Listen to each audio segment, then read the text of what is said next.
Back at you with another video. Today we're going to tackle these ribs, competition spare ribs. It's not going to be my full competition recipe, and we're going to show you some stuff on these St. Louis spare ribs. We've got two big nice thick racks. I like thick and marbled. As you can see, these are Smithfields, and I'm not really brand specific, and they got a lot of marbling in them. And these guys are, this one's 4.43 and this one's 4.69, and these are already cut to spares, but you can see a lot of that marbling in there. Man, they're thick and they've got good marbling. But we'll get in here, get some gloves on, we'll get them trimmed up. Usually what I do when I open the ribs, I flip them upside down, and I'm usually looking for that first bone, and I come in from the backside with a knife in between those bones and just cut that bone straight off right through the package. I'm not going to cook that guy, and then I'll take my knife and come through here and open the rest of it just a little bit there, so I can ideally leave all the juice in the bottom of the package. You're still going to get some juice, especially when you open it, but it's a start to get rid of some of that. I'll take a look at these ribs, flip them over. You can see where there's a lot of fat up there. Like I said, I'm not too worried, but man, I'll count down 1, 2, 3, 4, 5, 6, 7, 8, 9, maybe 10, somewhere in there, and get in between them. And we'll just make us a cut right there. And you can save that, you can cook that. These are a little, you can tell here, it's got a little cap on it, which not really crazy about the cap, but I'm gonna just kind of trim this edge here. There's no real rib tips to speak of, but a lot of times I like to trim them down pretty tight to the point where I don't see a whole lot of the rib tip bones, if you will. These angled bones that are like that, I usually like to get that off, but equally so, man, there's nothing certain. And these guys are already kind of thin like that, so I'm probably not gonna take these any further. I'll come back over here and just look at them. I'm wanting down here, I can see it wings out, so I may clip that one in a little bit. Not creating any sharp edges for foil. So just taking these edges around a little bit. So when we go to wrap, you don't want any, but this stuff here, and I'll come in here and may slice some of that off. Usually I'm not gonna turn in this first bone anyway. Trim them up, and the same thing over here. Man, I don't want any sharp edges. But that that guy ain't looking too bad. It's looking pretty healthy. It's nice and thick. And depending on what sanctioned body I'm doing, usually will depend on how much of this membrane I take off. If I'm cooking CBA down in Texas, IBCA or Lone Star, 9 times out of 10 I'm taking pretty much most of the membrane off.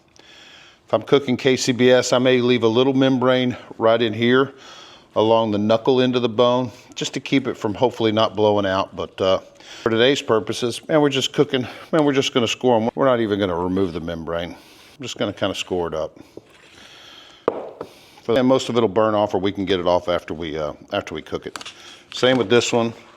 Take off the edge, that bone, give me a little cut, and here and yank the rest of it out.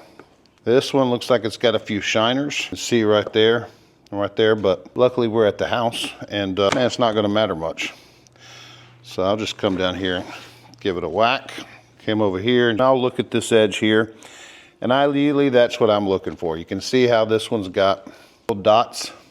That's usually what I'm looking for. I'll also take this off a lot of times, this skirt, and I will look at this skirt too when I'm trimming them, and I'll look at that marbling in this skirt underneath this rib. And if it's got some good marbling in it, the more marbling this guy has, a lot of times the more marbling the rib has. So again, we'll slice some of this fat off this end. If it gets too globby, man, I'll just take another bone off. I'm not too proud to whack off another bone. And if I'm real serious, sometimes if it's got some sharp edges on this side, sometimes I've gone in there and got scissors to them and just kind of cleaned them up. But for today's, these guys are looking pretty good. These little thin ones down here, I'm gonna go ahead and take off another rib. That little guy's not gonna be that much of an eater, but you can see those little dots right there. Man, that's what I'm looking for. I'm looking for those little dots whenever I'm trimming them. Again, we'll score this membrane as well. Round those edges a little bit. And if I get any loose meat over here, I'll still flip it over, press down on it, and clean up any of that loose meat down there. Still got a little more right there. That's what we're looking at. Also got a new smoker, Weber Smokey Mountain. So I haven't cooked on one of those before, but I was at San Antonio Rodeo and Joey was selling some of them. I bought one from Mr. Joey Machado. Thanks a lot, brother. Appreciate it. And we're gonna put it to good use. So we're gonna cook these on the Weber Smokey Mountain. So first we'll get them seasoned up. A lot of times I don't do a binder. You can, but for the most part, a lot of times I don't. They're injected and they usually got plenty of liquid on them. But man, the first coat we're gonna do is a little rawhide, a little SPG. And any SPG will work, but a lot of times I use this one. We'll just get that backside. A lot of times that's all I'm putting on the back. Nice even coat of SPG. Pat that guy in, flip them over. We'll hit them on the top side. Just a nice, I would say just medium coat, if you will. Next, I'll go in with my Texas rib grind. It's got some texture to it, some brown sugar, black pepper, and it's done well for me and plenty of others. So I'll give it a nice coat of the grind. I'm just kind of eyeballing it, man. I don't want to, my friend Arnie says, shake it, don't cake it. So we got those two going. And last is my new one, Texas sweet grind. And this one as well, man, all the coats, when I'm doing competition ribs, man, I'm not trying to hammer them with a whole bunch of rub. I want a nice even coat and just layer it on there. This one, man, is sweet, but it also has, man, it'll paint up the ribs. The color it puts on them, I think, is gorgeous, especially if you have ribs with a little fat, like this rib here. Show you the front of it. You can see how we've got a lot of white fat in there, and it does usually a pretty good job of painting that other throughout the cook. So when you're doing your presentation, man, you got a nice even color. So we'll give them I'll make sure to hit those little fat pockets. If I see any white, I do want to cover it. See this fat on the end? Not that I'm turning in that rib, but just so you can see how it works.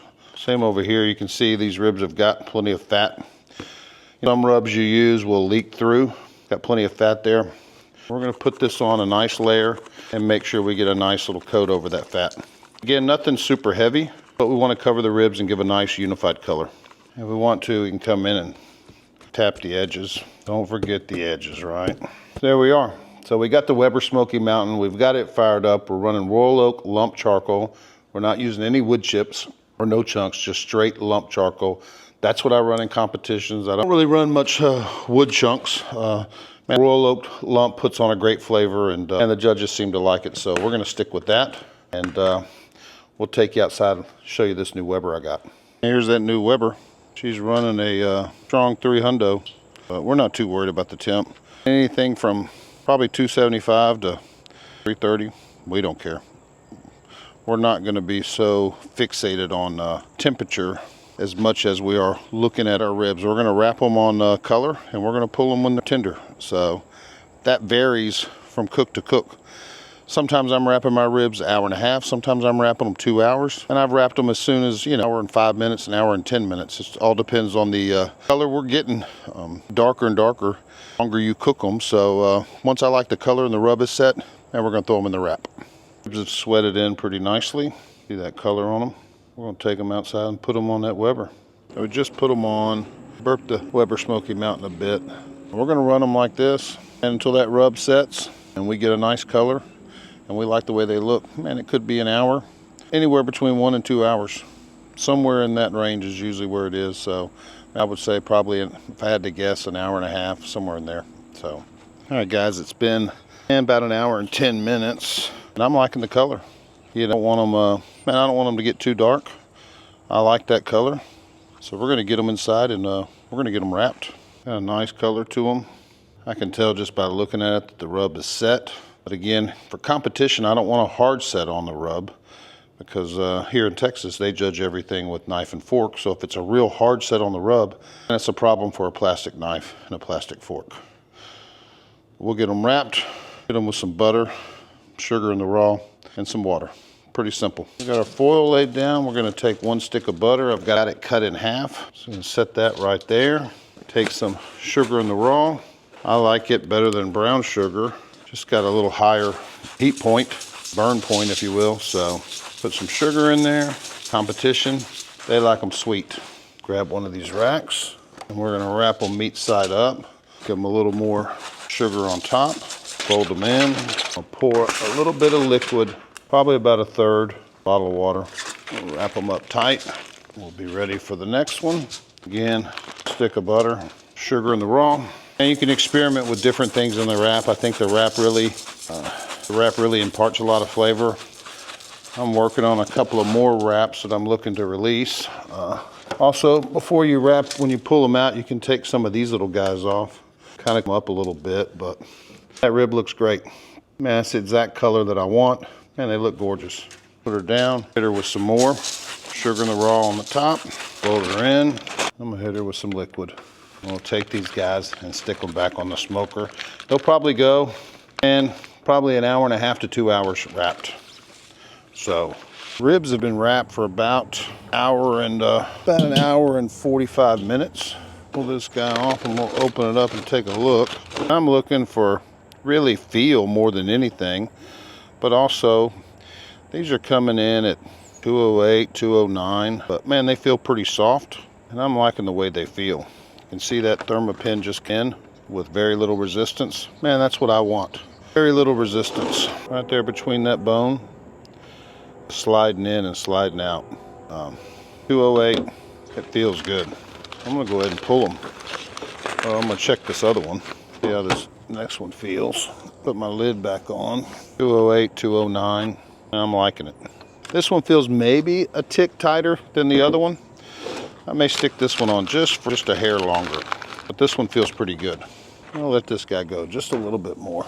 So we'll let them rest probably, man, give it at least 30 minutes. We'll take them back out, kind of up the rub a little bit, then we'll sauce them, get them back on, cut them, and we'll bite into a rib. Be right back. Pit's running still right about 300. We just put them back on. Let that rub set up a little bit.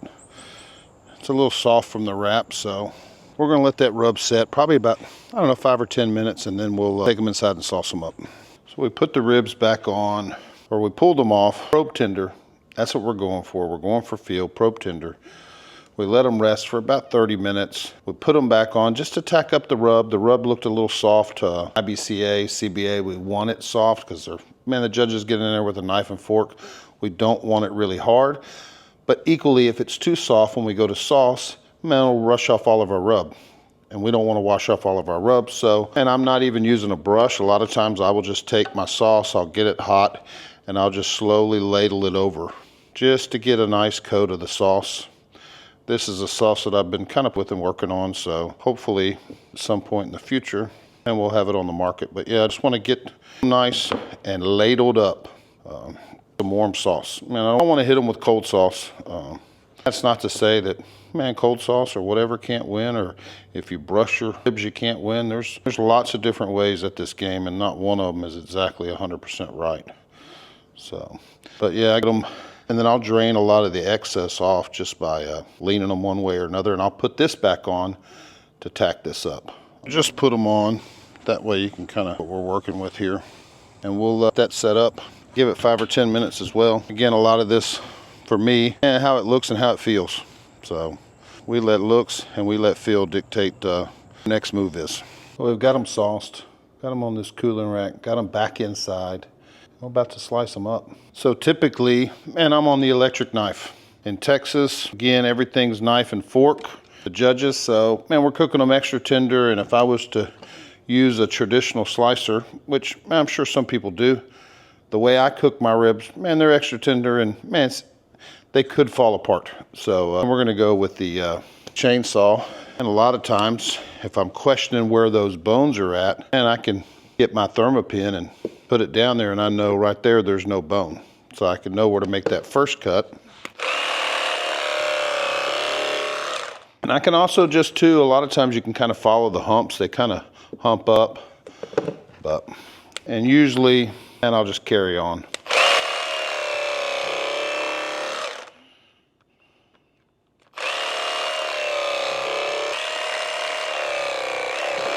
So we'll move these up kind of away for the next guy. That right there, let me bring that camera around on these guys so you can see them. That's what we're turning in. So we'll flip the camera around and take a bite out of one of them. And they are hot, man. We might have to wait a minute before we start digging into these suckers because, man, they're warm. That's her. So again, and this is not a competition rib. It's kind of a cross between competition and backyard. I didn't inject these ribs, but we're going to take a bite out of them. They're still a little bit warm, but we're going to go in and take a little bite. That's what you want. That's just a perfect bite on a rib. She didn't pull away, but man, she came away easy. And I don't know if you can see, but man, that bone's got a little shine to her. So thanks for tuning in, guys, and we'll see you on the next one.